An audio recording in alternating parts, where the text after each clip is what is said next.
Hey loves, welcome back to the channel. I'm going to be showing you how to make caramel from scratch. This is my first time doing it and it came out really well. I was making an apple dipping station and I decided instead of buying store-bought caramel, I was like, why don't I just make it myself? So I made salted caramel. I'm going to go through, show you what I did. The recipe is down below in the description, and I'll also share what I'll do different next time. With that being said, let's get into it. I found this recipe on Sally's Baking Addiction website. She has a blog and she has tons of recipes.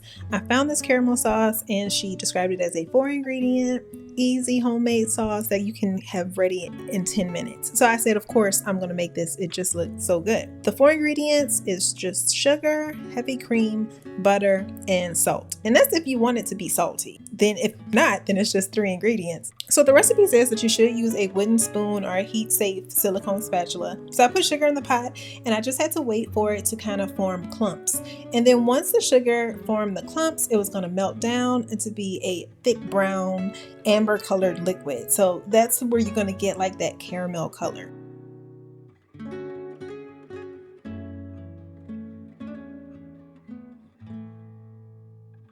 So once the sugar was all melted, the next step was to add the butter.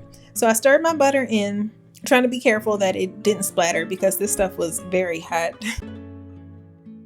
You have to constantly stir this recipe. It definitely reminded me of making pecan candy because with pecan candy, you cannot leave the stove. You are constantly stirring. So that's what it kind of reminded me of.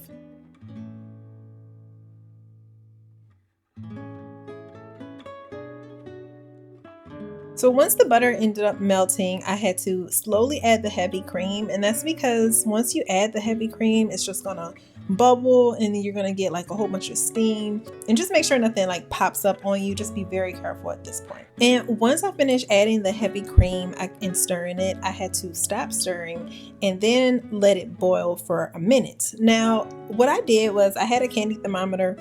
I wanted to make sure, because I didn't want this to turn into some weird consistency because I've never made caramel sauce before. So I decided to use a candy thermometer per the directions, and I waited for it to reach the 220 degrees Fahrenheit. If you're still here and you're enjoying this video, comment caramel and don't forget to hit that like button. But once it reached the 220 degrees Fahrenheit, I took it from the heat and then I stirred in the salt. Now this is the part where I probably, if I do this again, which I will make this caramel sauce again, I would not add salt because I thought I liked salted caramel. I like it, but I'm not like a huge fan of it. And when I made this and I tasted it, I was like, if I love salted caramel, this would have been like the best recipe ever. But next time I make it, I'm not gonna add salt. I'm just gonna have plain sweet caramel because the salt, like it was definitely a salted caramel. I didn't feel like I over salted it, but definitely I feel like with salted caramel, you either love it or you like it. And when I'm out, I think I typically will say no to salted caramel. So I think that's where I kind of messed up at. But anyway, other than that, it was a very quick and easy recipe. It came out just as I expected it to come out. I poured it into these glass jars that I had. I usually use these for juicing, but I said this is going to be a great storage, and I stored it in the refrigerator. I kept it in my refrigerator probably like 2 weeks.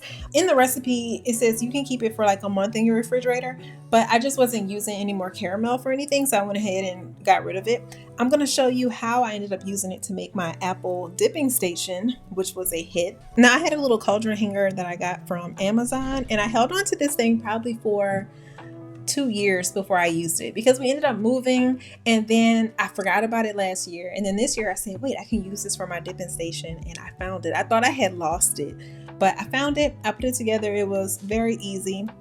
I'll have the link for that in the description box. I picked 2 different types of apples. I did green and red apples. I had 5 different toppings. I had mini chocolate chips, M&Ms, sprinkles, some pumpkin chips, I guess you want to call it. It was like pumpkin flavored chips.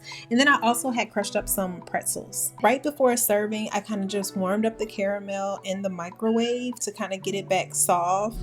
And then I just put it in these little pumpkin bowls that I found on Amazon as well. Then I set out some skewers and we were able to just stick however many apples you want on a stick dip it in the caramel, and then dip it in the different little toppings. This is gonna be a fall tradition for me. Fall, Halloween. This was such a fun project. And I really think like just me making the caramel myself really made me feel like I just did something very unique and special.